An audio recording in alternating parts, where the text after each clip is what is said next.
Well, I've got Paul Craines with me here. Now, we put an item out ahead of the PAG meeting on Monday night. We're recording this at the same time, but we didn't want to take away from that meeting. And obviously, you don't really know, as you said, exactly what you're going to say on that.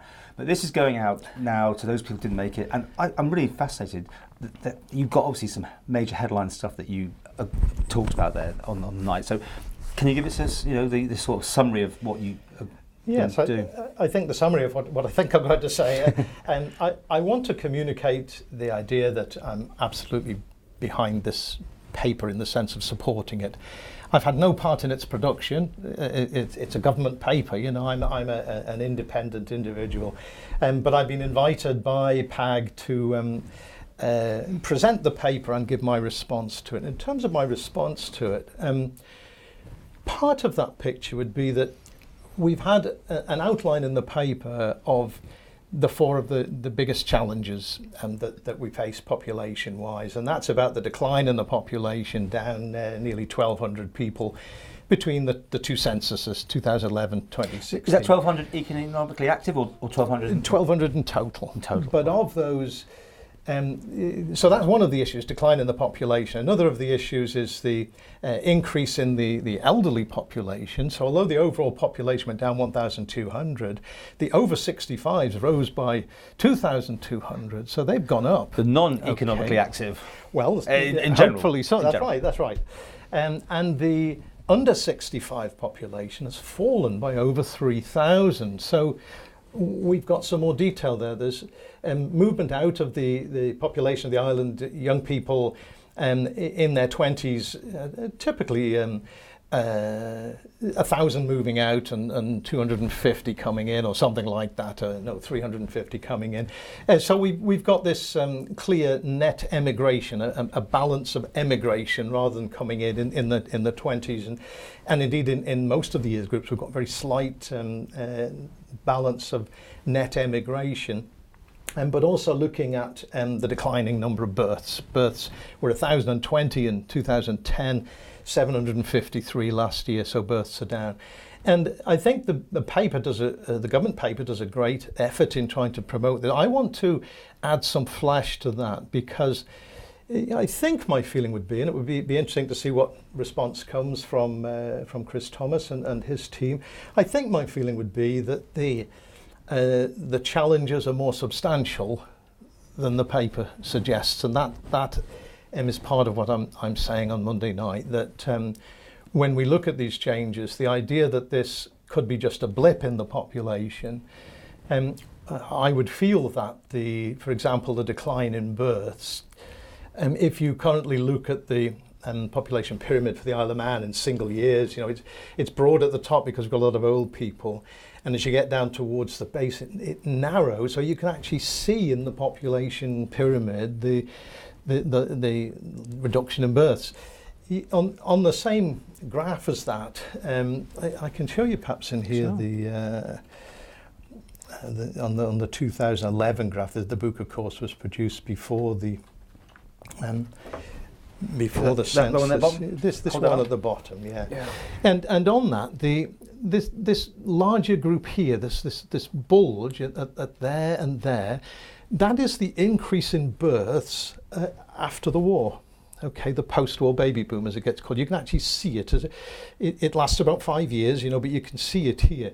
The decline in the number of births in the last 7 years is a bigger decline than that was a growth, if that makes sense. We'll be seeing that decline on this sort of graph for the next 70, 80 years. It'll still be visible because you'll never fill in the gap of age groups that are missing, if you like. Is that on a par with the UK? I mean, are we different? No, nothing like, very different. Yeah. So this is an Isle of Man issue? This is an Isle of Man issue. So we've had a decline in births, and that takes you into then, what is this about? Now, in the government paper, there's some great original research on the number of children who were the first child born to a woman, the number of second children, and there's a bigger decline in the number of second children and first children. And there's a huge debate, or it should be happening, around why that is. Is that because of the cost of childcare? Is there evidence of people increasing the gap between births of children? More people stopping with one child and going on to 2 or 3? Or is it to do with movement out of the population? Because all of those are probably involved in this somewhere. So I'm exploring in some greater depth what the paper's saying about the challenges. And then the paper moves quite quickly from the challenges into recommendations. And for me, I want to talk about the link between the changes and the recommendations. Let's be clear about the causes of the changes before we're sure about the recommendations, because I think some analysis of the causes of those changes would lead to some additional recommendations. So I want to explore that area too. And then I want to move forward really by saying, okay, am I just saying the problem's worse than we thought it was? Well, no, I'm saying more than that, because I'm saying I still believe that these vulnerabilities can be reduced. And we'll be talking about the way in which we need to improve our monitoring of population. And I think that's accepted in Cabinet Office. They're looking for new ways forward. At the moment, our monitoring of the population is very heavily based on the number of people registered with doctors. And there were some peculiarities about that make it difficult to use. So I'm keen to see improved monitoring at that. I'm keen to see some clarity about population, and this is what the paper's about policy on population. Because at the moment we haven't got really good clarity as to what we're trying to achieve. You know, you can look at the Enterprise Development Fund and say, well, aren't we trying to grow the population by 1,000 a year? I don't think that's clear, if that's what we're trying to do, and the methods we're going to do that by, and how that's going to happen, if we want that, and there's a whole load of questions in there. So I'm keen to see the policy, and then I'm keen to see actions to be looking at where existing policies are actually fighting against what we're trying to achieve, in relation to population. So I'm keen to see those changes. And then I'm keen to see steps to try and encourage young people who want to come back, to try and support that. I suppose surveying people who are leaving and finding out why they're leaving would be something as well, which could help. Yeah, there's been some good research done, and that's built into the paper too. The Manx Graduate Survey that took place, which UCM, the University College of Man, had done some work with students who were just completing degrees and students from previous years, looking at were they likely to come back, were they not likely to come back. That data, it gives us some clues. Yeah. I go downtown, you hear lots of foreign accents. Do they count them as residents? I mean, or these, quite often they might be here for only a few years. I mean, all this sort of thing, does that matter? I mean, how important is that? The census separates out residents from visitors, quite clearly. The usual the geographical position on this, the demographic position, if you like, would usually look at moves that have taken place where there's an expectation of permanence in the move, or degree of permanence, perhaps lasting more than a year. There's definitions of what is migration, what is circulation, what is tourism, or whatever, and they're sort of along a scale, really. So if you look at the resident population of the Isle of Man, and you look at the breakdown from the census, and I've got this in the slides for Monday evening as well. If you look at the breakdown of that, the percentage of the Isle of Man born outside the British Isles has increased, but not massively. It's still under 10%. But it's increased.